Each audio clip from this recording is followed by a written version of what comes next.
राष्ट्रवादीच्या राज्यसभा उमेदवाराचा चेंडू फडणवीसांच्या कोर्टात।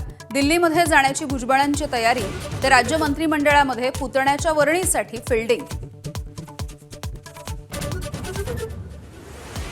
निवडणुकांमधला घोडेबाजार रोखण्यासाठी सुप्रिया सुळे मांडणार लोकसभेमध्ये विधेयक। भाजपनं तोंड उघडायला लावू नये, सुप्रिया सुळेंचा इशारा। पैशांपेक्षा माणसं प्रेमानं जिंकता येतात, फडणवीसांचं प्रत्युत्तर।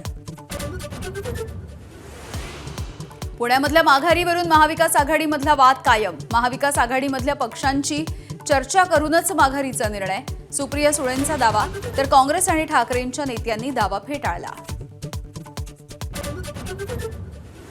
निवडणुका बॅलेट पेपरवरती होत नाही तोपर्यंत बहिष्कार टाकावा, राज ठाकरेंचं आवाहन।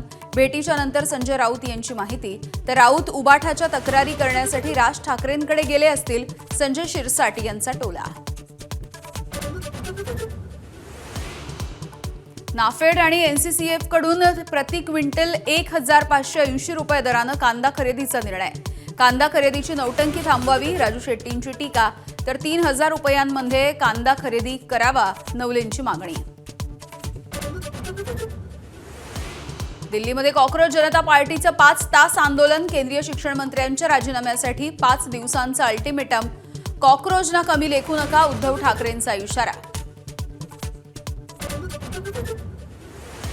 महाराष्ट्रामध्ये मान्सूनची वर्दी। मान्सून तळ कोकणामध्ये दाखल। पुढील 2 ते 3 दिवसात राज्यामधल्या इतर भागांमध्ये मान्सून दाखल होणार।